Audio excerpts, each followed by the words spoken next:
नमस्कार, आप देख रहे हैं ईटीवी मध्य प्रदेश। मैं हूं आपके साथ पूजा पंचोली। 4 तारीख को जिस जन आशीर्वाद यात्रा का शुभारंभ नीमच से स्वयं राजनाथ सिंह जी और मुख्यमंत्री शिवराज सिंह चौहान ने किया था, जिसका एक पड़ाव जावद में रखा गया। उसके बाद सुबह यात्रा शुरू हुई, जो सरवानिया से होते हुए मनासा, रामपुरा और यहाँ पहुंची। ये जगह जहाँ रावलीकुड़ी चैनपुरिया ब्लॉक में जो पड़ने वाला एक गांव है, ये वहां पहुंची और यहाँ पे जो आशीर्वाद यात्रा उस पे पथराव हुआ। सुबह से पुलिस मुस्तैद है, चक्कर काटे जा रहे हैं, देखी जा रही है। यही घटना स्थल है जहाँ पे ये सभी आए हैं, सारे अधिकारी मौजूद हैं और आप मेरे पीछे देख सकते हैं पुलिस की गाड़ियां हैं। सारे पुलिस वाले, यहाँ तक कि डीआईजी साहब, एसपी श्री अमित तौलानी, पूरा पुलिस फोर्स वो भी मौका मुआयना करने आए।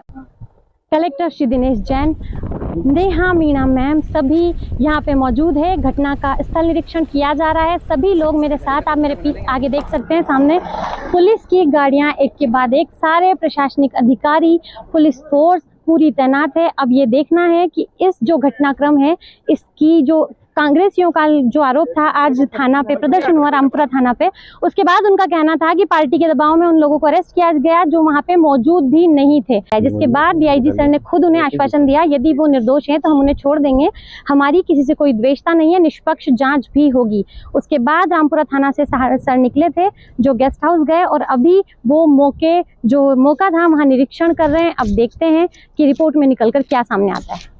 रावलीकुड़ी वो गांव जहां जन आशीर्वाद यात्रा का भारी विरोध हुआ। परसों जो राजनाथ सिंह जी हैं, उन्होंने स्वयं इस जन आशीर्वाद यात्रा को मुख्यमंत्री शिवराज सिंह चौहान के साथ हरी झंडी दिखाई और वहां से रवाना किया। जिसके बाद जावद एक पड़ाव लेने के बाद अगले पड़ाव की ओर जब हमारी जन यात्रा बढ़ी, जो भाजपा सरकार है, जावद से सरवानिया, मनासा होते हुए रामपुरा क्रॉस करके रावलीकुड़ी पहुंची। ग्रामीणों का कहना है कि हम लोगों ने उनका गांव में स्वागत किया।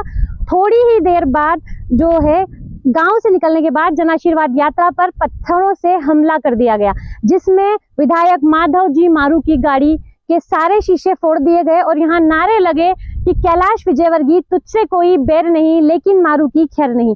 मारू जो यहाँ के विधायक है, अनिरुद्ध माधव जी मारू, जिनका भारी विरोध यहाँ हुआ है और वो विरोध का कारण जो यहाँ पे प्रोजेक्ट आया है, ये जो तार फेंसिंग है, आप मैं कहना चाहूंगी मेरे सहयोगी से कि वो दिखाए।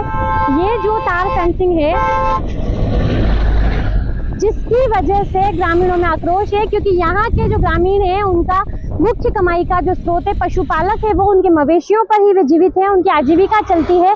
और यदि ऐसे तार फेंसिंग कर दी जाएगी तो उनके मवेशी कैसे और वो कैसे अपना जीवन यापन करेंगे, यही सबसे बड़ा मुद्दा था, जिसको लेकर सांसद जी ने उनसे कहा कि इस पे चर्चा की जाएगी और अगर ये ग्रामीणों के लिए, आपके लिए अगर ये परेशानी का सबब बन रहा है तो हम इसके ऊपर विचार करेंगे। लेकिन थोड़ी ही दूरी पर ये सब हो जाता है, हमला होता है बड़े बड़े पत्थरों से सभी अधिकारियों की, और यहाँ तक कि जन आशीर्वाद यात्रा का रथ का जो कांच है वो भी डैमेज होता है और पुलिस मुस्तैद है। उसके बाद पुलिस उनको यहाँ से निकालती है और जो यहाँ से अगला पड़ाव गांधी सागर, वहां विश्राम करती। लेकिन इसी बीच हमारे सहयोगी यहीं उपस्थित थे, उनसे पूछते हैं उनकी आंखों देखी हाल, घटनाक्रम क्या रहा। अजीमुल्ला खान जी, आप यहाँ मौजूद थे, आपने ये सब कुछ अपनी आंखों से देखा है, क्या हुआ था और कैसे ये मामला इतना बढ़ गया? मैम, जो जन आशीर्वाद यात्रा थी वो बिल्कुल है ना रावलीकुड़ी के यहाँ पर चैनपुरिया तक आई। चैनपुरिया के लोगों ने वहाँ पे स्वागत किया और बहुत अच्छा सा माहौल बना हुआ था।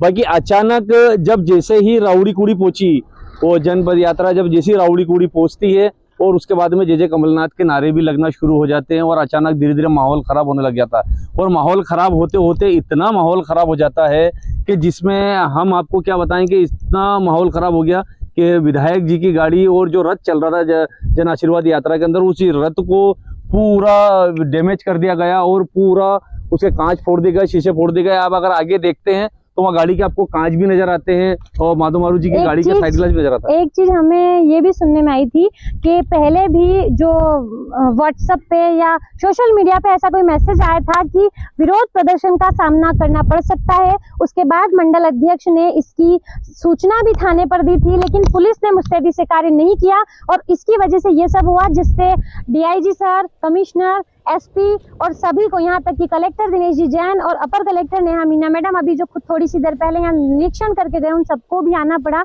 और माहौल इतना बिगड़ गया।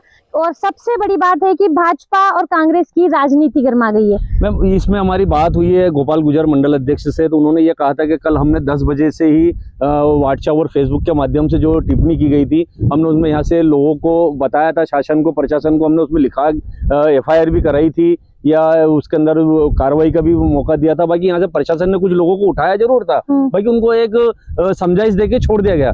प्रशासन भी ये नहीं पहचान सका कि आने वाले समय के अंदर जो रात में एक तो यात्रा लेट हो गई, 4 बजे रावड़ीकुड़ी चैनपुरी आना चाहिए था, यात्रा लेट हो गई और लेट होने के बाद में अंधेरा जैसी हुआ और ये उपद्रव जो है अचानक एकदम बढ़ गया। अंधेरे का फायदा उठाकर उपद्रवियों ने ये सब काम किया, हम ये कह सकते हैं।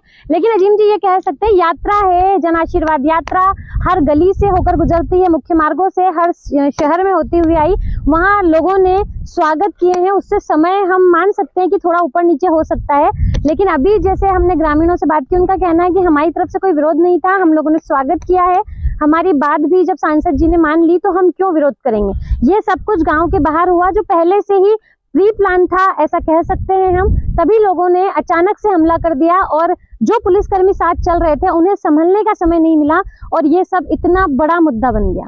मैम, ग्रामीणों से भी हमारी बात हुई इस विषय के अंदर। ग्रामीणों ने ये कहा है कि भाई हमने एक दिन पहले ही मीटिंग करके यहाँ पे लोगों को बता दिया था कि भाई इस तरीके के जो उपद्रव मचाने वाले लोग हैं, लड़ी झगड़ा करने वाले लोग हैं, ये लोग रोड पे ना आए। बाकी अचानक फिर भी जब वो स्वागत के अंदर लग गए और एकदम अचानक एक भीड़ आई, कम से कम 100 से 150 आदमी उसके अंदर मौजूद थे और उन्होंने आगे इस तरीके का उपद्रव मचाना शुरू कर दिया। ये प्री प्लान हम कह सकते हैं अजीम जी। लेकिन अभी कुछ ही देर पहले कांग्रेस और बीजेपी दोनों के बीच में जो झगड़े हो रहे थे, मतलब आरोप प्रत्यारोप लग रहे थे कि कांग्रेसियों को टारगेट किया जा रहा है और जबरन ये किया जा रहा है, कांग्रेस ऐसा नहीं कर सकती। लेकिन आपका कहना है कि यहाँ जो भीड़ आई थी वो जय जय कमलनाथ के नारे लगाते हुए ही आई थी और उन्होंने ही पथराव किया, तो क्या हम कह सकते हैं कि वो कांग्रेसी ही है? क्योंकि ग्रामीणों का भी कहना है कि वो कांग्रेस जन है और जो भी है, लेकिन हमारे गांव का उनसे कोई वास्ता नहीं है, इस विरोध का हमसे कोई वास्ता नहीं है। वो हमारे नेता थे, हमारे गांव में आए और हमने उनका स्वागत किया। तो ये सब कौन लोग थे जो ये माहौल बिगाड़ना चाहते हैं? मैम, ये ग्रामीण के लोग थे और यही गांव के ही लोग थे। ये जो कमलनाथ के नारे लगाने वाले, वाजिब बात है कि हम देख सकते हैं कि भाई कांग्रेसी थे। बाकी भाजपा का सीधा सीधा जो बड़े पदाधिकारी जो भाजपा के हैं, जो बड़े मंत्री लोग हैं, इन्हों का साथ डायरेक्ट शुरू से ये कहना था कि भाई ये जो भी उपद्रव मचा है और जो भी आशीर्वाद यात्रा के ऊपर जो हमला किया गया है, ये सिर्फ कांग्रेसियों ने ही कहा।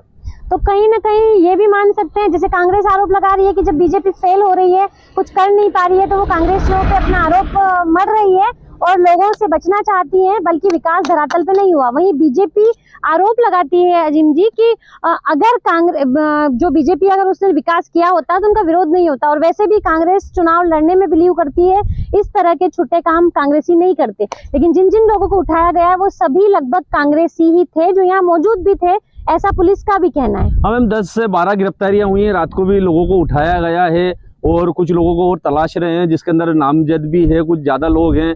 बाकी अभी ये देखना है कि मेन मुद्दा ग्रामीणों का क्या था। मेन मुद्दा ये था कि ग्रामीणों का ये कहना है, ये जो उपद्रव स्टार्ट हुआ है इसके अंदर क्या है कि जो सरपंच वगैरह थे और जो ग्रामीण के जो बड़े लोग थे वो उन लोगों को नहीं समझा पाए और अचानक इस तरीके के मामले और इस तरीके की घटना हो गई। प्रशासन ने बाइट देने से मना कर दिया, अभी किसी भी प्रकार की कोई टिप्पणी नहीं की गई।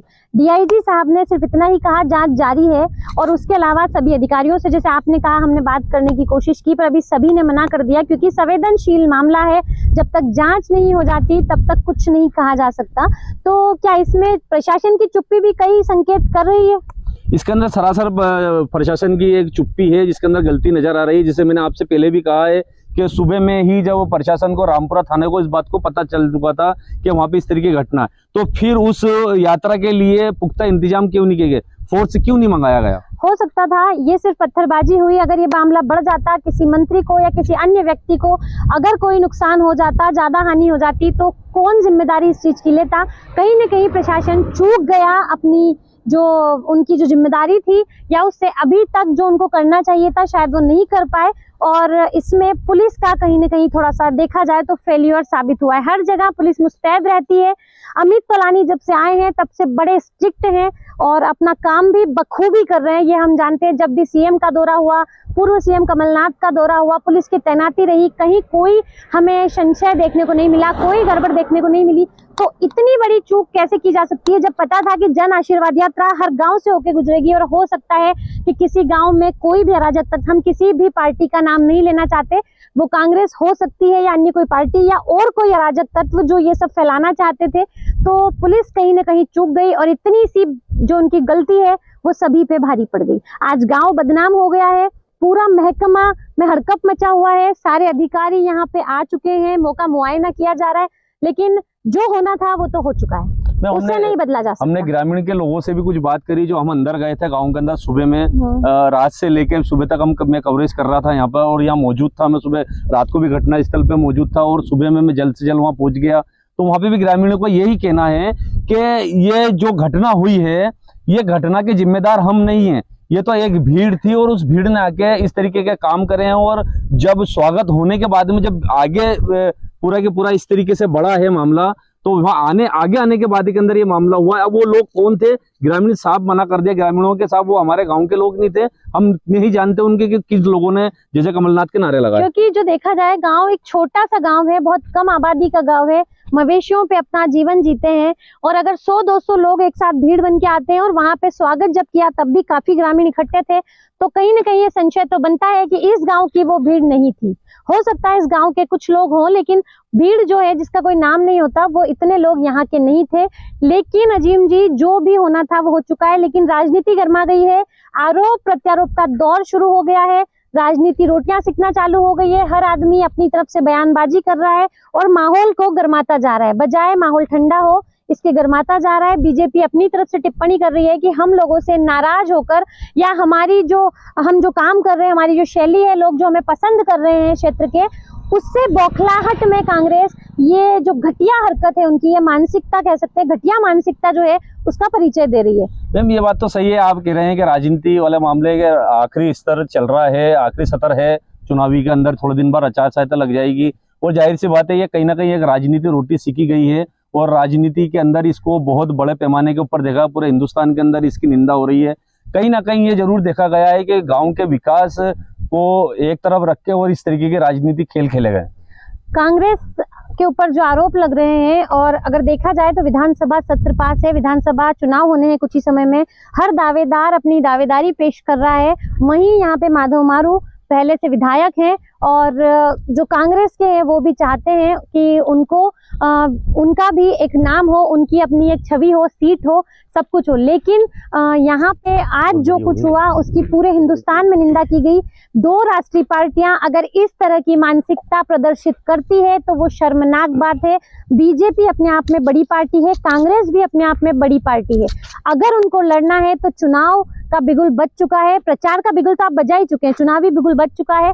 अगर आप में दावेदारी है, अगर आप में इतनी क्षमता है तो अपने वर्चस्व को बनाइए और जीत कर दिखाइए, ना कि ऐसी घटिया राजनीति करके माहौल को गंदा कीजिए और पब्लिक को परेशान करें। श्याम सिंह सिसोदिया के साथ पूजा पंचोली की रिपोर्ट।